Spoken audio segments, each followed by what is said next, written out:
Hello and welcome to the History of the Germans, episode 153, The Rise and Rise of the City of Nürnberg. Also published as episode 16 of series 8 from the Interregnum to the Golden Bull, 1250 to 1356. In the same way that Jerusalem is the navel of the world, Nürnberg is the navel of Germany, is how Matthäus Dresser described the city in 1581. And the astronomer Johannes Regiomontanus moved to Nuremberg 100 years earlier because there one can easily associate with learned men wherever they live. Because of the cosmopolitanism of its merchant, this place is regarded as the center of Europe.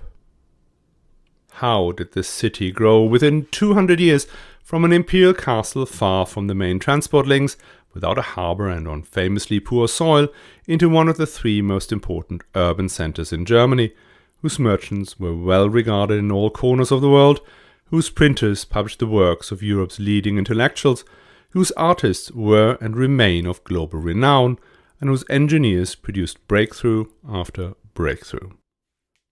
Let's find out. But before we start, let me once again tell you that the History of the Germans is advertising free thanks to the generosity of our patrons, and you can become a patron too by signing up on patreon.com/historyofthegermans or on my website historyofthegermans.com/support. And let me thank BJB, Warren W, Corneliu D, Graham TH, James, Felix C, and Dwayne S, who have already signed up. And now, back to the show. Inea Silvio Piccolomini, the future Pope Pius II and at the time Cardinal Legate in the Empire, wrote that, quote, "When comparing one nation with another, there is no reason to rate the Italian cities above the German ones. The German cities appear so youthful, as if they had been created and built just a few days earlier." High praise indeed. In the late 15th century, when that was written, there were nearly 3,000 cities in the wider empire north of the Alps. Not all of them comparable to Florence, Milan or Rome. Some had barely more than a few hundred inhabitants and served more as a lord's castle than as trading metropolises. The ones he's likely to have referred to were the three largest and commercially most important ones, Cologne, Lübeck and Nürnberg. So, let us take a look at whether the future Pope and creator of his own ideal city, the lovely Pienza in Tuscany, was exaggerating, and if not, how Germania turned from a land of impassable forests into a landscape dominated by cities large and small. Nobody would have suggested that German cities, even the largest ones in and around the year 1200, could compete with a sophisticated and wealthy metropolis like Milan or Venice. To understand why such comparisons were at all conceivable by the 14th century, we have to go back to the fundamental changes in the economic landscape since then.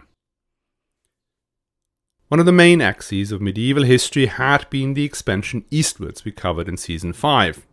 If you haven't listened to it, the broad brush story is that from around 1150 onwards, about 200,000 people, so roughly 5% of total population, moved from the densely populated regions of Flanders, Holland and the Rhineland into the lands east of the Elbe, roughly equivalent to the area of former East Germany. In a second, roughly equal-sized wave that began around 1250, German-speaking migrants moved further east, into Silesia, Poland, Prussia, the western part of Bohemia, Hungary, modern-day Romania, and many more places. The emigration was organized by professional locatores, who were employed by the local lords, some of them Germans, but often also Polish, Hungarian or Bohemian princes who were looking to cut down the forests and develop their land. They would offer the immigrants the opportunity to own a sizable plot in a to-be-founded village or town in exchange for an initially low level of taxation. This process was in many ways similar to the opening up of the American West and also had a similar impact on economic growth. By 1350, this process had been more or less completed. By then, almost all of Europe had been brought under cultivation, either by the colonists or by the existing population. In parallel to this expansion eastwards, almost all of the land in the western parts of the empire, that had so far been regarded as not attractive enough, also got developed. What we can see from the archaeology and the names of parcels of land is that by the 14th century, agriculture had been penetrating into areas where yields were truly marginal. Bogs have been drained and alpine valleys brought up to grow rye and barley. Vines were planted as far north as the valleys of the Ems, the Weser, the Oder, even in Prussia. At no point before or after was there more acreage used for agriculture in Europe than in the 14th century. This indicates that by 1350 the population expansion that had begun in the 10th century should have reached its natural limits. Without a major improvement in agricultural production technique, the land was simply not able to feed any more people, except if there was a way to import food from areas that still produced surplus. And such areas did exist in the lands further east. Ukraine was a breadbasket not just today, but already then.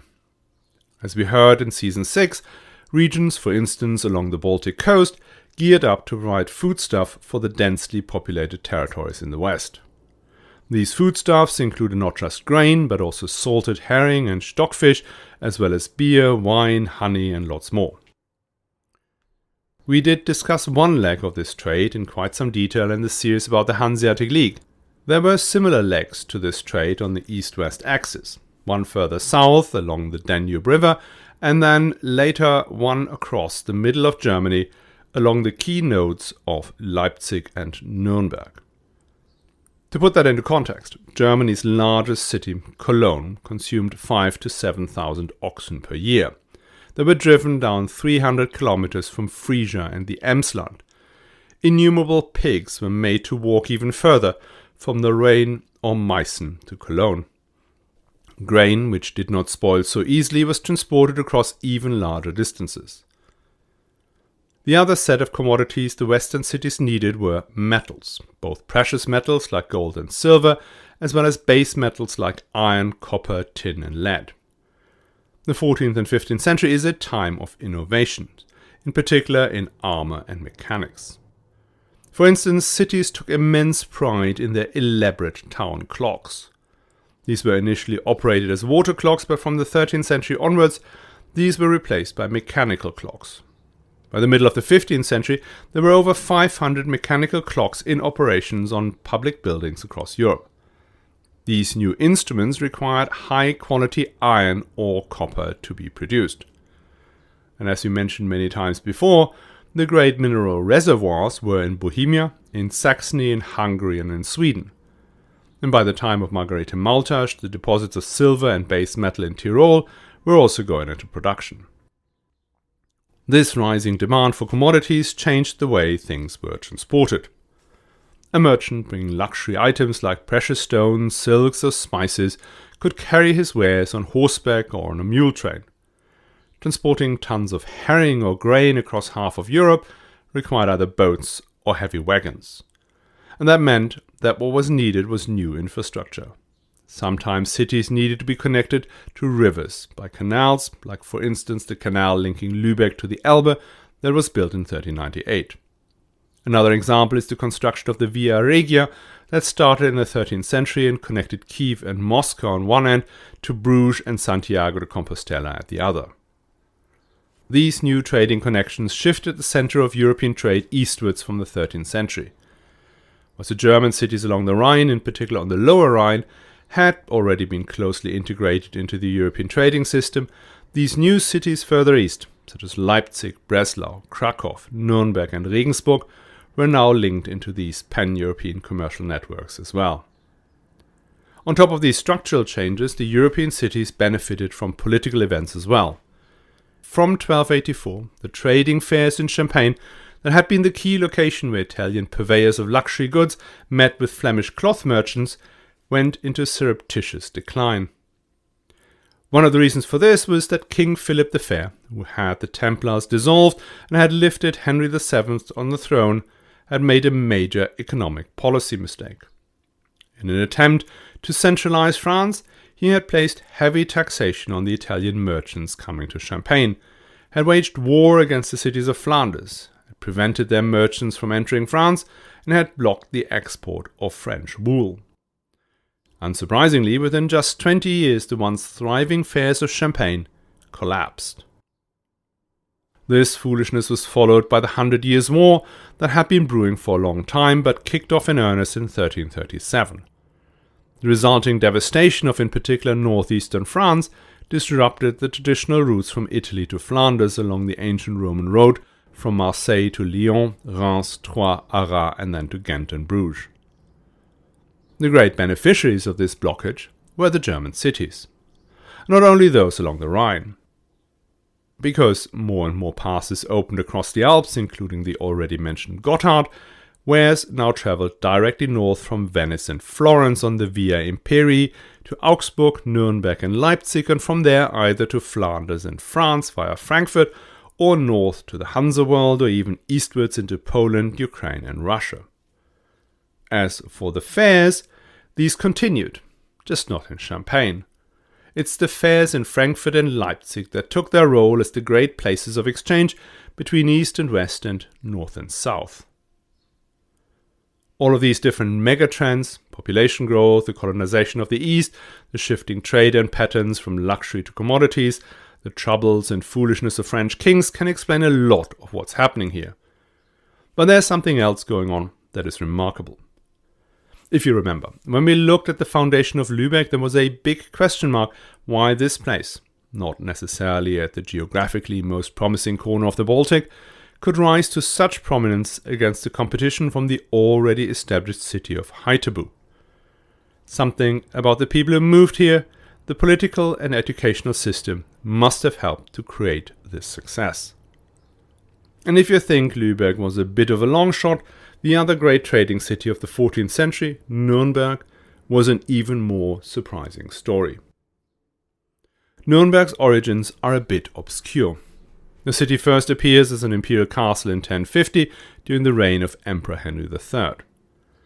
The next time we hear about it is during the wars between Lothar III and the Hohenstaufen, when the emperor besieged Conrad III in Nürnberg, unsuccessfully. That suggests that by then the castle had already become a sizable fortress. Once Conrad III had become king, Nürnberg became a popular place for him to stay, and it was made the administrative center of the imperial lands surrounding it. And this administration was entrusted to a Burggraf, which again indicates the significance of the location. From 1190 onwards, the position of Burggraf was given to the Counts of Zollern, direct ancestors of the Hohenzollern kings of Prussia and German emperors. The Burggrafs proved to be very apt operators and managed to expand their territory materially from their base on the castle of Nürnberg. Meanwhile, a settlement grew up below that castle. Initially, the merchants and artisans who came here served the castle. The castle had by now become one of the central locations for the Hohenstaufen emperors. Frederick Barbarossa came here 12 times and held 5 imperial diets. Sponsorship by the Hohenstaufen continued under Henry VI, who expanded the castle. The big step up came in 1219 under Frederick II. Frederick II granted the city and its merchants imperial protection and exemption from various tolls. In his reasoning, the emperor noted that the town needed support because it had no vineyards, that its river, the Prignitz, was navigable, and that its soil was poor. And he wasn't wrong. Nürnberg had none of the advantages other successful cities had benefited from. It had never been the seat of either a territorial prince or bishop. It did not get a university before the 18th century. It was not any major trading route before it forced the routes to go through the town. It had no harbour or quay where to land wares by ship. It had no natural resources, and its lands, as well as the surrounding territory, had sandy, poor soil. Even the forest that surrounded it would not have lasted long had it not been regularly replanted. How they became the foremost trading city in the southern part of the empire has been the subject of debate for a long time. One indicator may have been a document issued by Ludwig IV the Bavarian in 1332. This charter references special trading rights and privileges for citizens of Nürnberg in over 70 other cities of the empire. If you remember the series about the Hanse, one of the great value propositions to its members had been special trading privileges in various places. The difference here is that the Hanse gained those rights, for instance in Bruges, by coordinated action across multiple cities that together held a collective monopoly on certain key products. What Nürnberg managed was to acquire a similar position exclusively for its own merchants, and that without a genuine monopoly position, at least initially.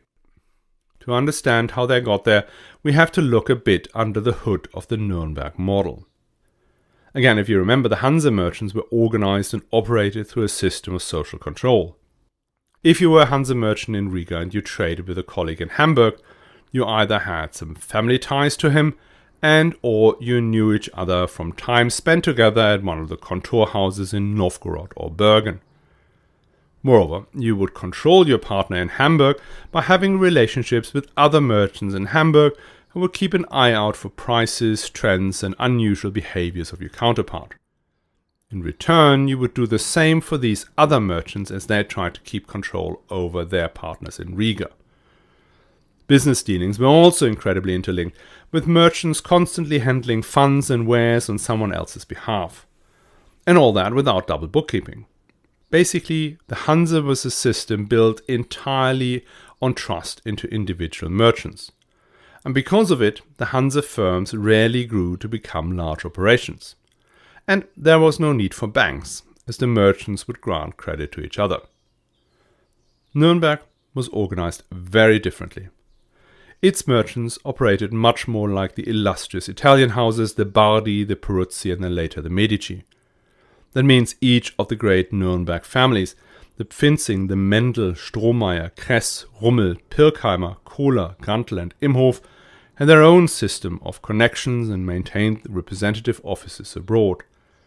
These firms weren't just merchants, they were also bankers. They built relationships with kings, emperors, and the territorial lords who they advised on finance and on the most important technology of the late Middle Ages: mining. One of the places where they gained the strongest footholds was in the Kingdom of Hungary. Nürnberg merchants received their first trading privileges there in 1357. For the next 50 years, the Nürnbergers and the Florentines competed for the right to exploit the rich silver, copper, and gold mines of Hungary. Nürnberg won this contest, in part because they could organize the supply of competent miners from the Harz Mountains and other mining centers. But more importantly, because they had developed the Zeiger process, a secret method to separate silver from the copper ore. That was so important that King Sigismund decided in 1410 to expel the Florentines, seize their money, and grant Nürnberg a monopoly on mining in Hungary. That monopoly at some point covered 90% of European gold production and 30% of silver and copper. Mining and metalwork was also an important industry in Nürnberg itself and its surrounding areas. They had access to iron ore from the Upper Palatinate and used the wood from the surrounding imperial forest for the smelting. These woods would have been exhausted very quickly had they not been replenished regularly. The mining entrepreneur Peter Strohmeyer came up with the idea of sowing the cleared forest with fast-growing spruce, the first attempt at sustainability in the otherwise quite rapacious Middle Ages, and the beginnings of the classic German needle forest we have today. Another skill the ingenious Nürnbergers developed was a way to pump out so-called drowned pits, which again led to a dramatic improvement in productivity. But they did not stop at just mining the raw materials. Nürnberg was also the place where we find the first machines to draw wires. Wires were made by drawing thicker pieces of metal through consecutively smaller holes. This was initially done by hand, but later by using watermills. By the way, water and windmills too are something that only really took hold in the 14th century. And wire was a crucial component in various other products, namely nails, needles, rivets, eyelets, and then, very importantly, mail shirts and armor. Wire was also a key for the wire screens used in the production of paper, where again Nürnberg was taking the lead. The quality of their products was such that it was exported all across Europe and even into the Ottoman Empire and Persia. The basic industries then laid the foundations for Nürnberg's golden age in the late 15th and early 16th century, when Peter Henlein produced the world's first ever watch. Albrecht Dürer dazzled the world with his prints. Hartmann Schedel produced the Nürnberg Chronicle that for the first time allowed people to get an idea what foreign cities looked like. It was a city where Martin Beheim produced the very first terrestrial globe, and Copernicus published his astronomical works, claiming the sun and not the earth sit at the center of the solar system. One of the reasons Nürnberg remained innovative for such a long time might have to do with the fact that the city uniquely had no guilds. The guilds of Nürnberg had rebelled against the elite of long-distance merchants, and upon the suppression of the revolt, the Emperor Charles IV banned guilds from Nürnberg for good. Without guilds, intrepid inventors were able to pursue their ideas with constantly running up against rules designed to protect the monopoly of existing artisans. The other advantage the absence of guilds had was to allow the creation of something called the Verlagswesen. What that meant was that the entrepreneur could hire competent workmen and even trained artisans to produce goods on his behalf. The entrepreneur would provide the raw materials, the designs, and would later sell the finished goods. The workmen were paid by the piece. This allowed for the rapid scaling up of production to an almost pre-industrial level. By 1363, the city already contained 1,216 master artisans, a huge number relative to its overall size of about 20,000. As for the cash that all this trading activity generated, it was mostly reinvested in the ever-expanding projects and sometimes lent to the rulers of the day. It was again our friend Ludwig IV who relied on the financial muscle of the Nürnberg patricians. His banker, Konrad Groß, became indispensable in the various adventures of the Bavarian. Banking and complex international finance required proper bookkeeping. And this is again an area where Nürnberg trading houses excelled. One of the oldest complete book of accounts in Germany comes from Nürnberg, dating from 1304 to 1307, and the first one using Arab numerals dates back to 1389. Double bookkeeping was brought in from Italy and right quickly took hold. It is under Ludwig IV that Nürnberg rebuilds its links to the rulers of the Holy Roman Empire. The city had hosted various diets during the interregnum, but the Bavarian really put it on the map. He stayed in Nürnberg an astonishing 72 times and held a plethora of imperial diets there. This close relationship with the rulers of the empire continued with Ludwig's successor, Charles IV. Charles made Nürnberg one of the central locations of the empire when he issued his golden bull in the city. He also established the rule that the very first imperial diet of a newly elected emperor had to be held in Nürnberg. The Emperor Sigismund then entrusted the imperial regalia to the city of Nürnberg, where they remained until the end of the Holy Roman Empire, when they were brought to Vienna. Now, with all this enthusiasm for the city of Nürnberg, I have to mention a dark side to the story as well. Its success had attracted a large Jewish community. Jewish moneylenders were the only serious competition to the Nürnberg bankers, since the Lombards had been kept out of most of southern Germany thanks to imperial support. Moreover, the Jewish community had settled in an area of the city that was initially quite unattractive, but by the middle of the 14th century had become extremely desirable. So this desire for the land, the wish to get rid of the pesky competition, together with the general European trends to persecute Jewish communities, led to a number of pogroms. The first was part of the notorious Rindfleisch massacre of 1298, but then most severely during the mass murders in the wake of the Black Death. The fact that Nürnberg did go through with these is particularly unexpected, since Jews were under the explicit protection of the emperor, who had declared them his domestic servants, which meant any attack on a Jew was also an attack on the emperor himself. Nürnberg, as a city particularly close to the emperor, should have heeded to this rule, but seemingly got away with breaking it. I will not go through the rest of Nürnberg's history, its decline in the 17th and 18th century, its resurrection as an emblem of Romanticism, the Nürnberg rallies, the destruction in World War II, and the Nürnberg trials. This is a far too big chunk of history to deal with in the maximum 10 minutes left, plus these topics will show up in the course of the show anyway. One last thing though. Did Nürnberg indeed rival Florence, Venice or Milan, as Aeneas Silvio Piccolomini had claimed? I would love to be able to say yes, but then where's the Duomo, the Uffizi and the Doge's Palace? And there's also a kink in the future Pope Pius II's comment. He made it in the context of several German cities refusing to pay their dues to Rome, claiming poverty. So I'm afraid that was another case where the desire for cash made the church come up with claims at least subject to debate. Now next time, which will again be unfortunately in 2 weeks' time, we will look at the opposite of the city of Nürnberg. When Nürnberg is innovative and focused on the future, on money, industry and growth, the subject of our next podcast is looking towards the chivalric virtues of bravery, courtly love, crusades and haughty nobility. Yes, we will be talking about John, the blind king of Bohemia, the greatest chivalric hero of the 14th century and holder of the title Most Admired Death of the Middle Ages. I hope you will join us again.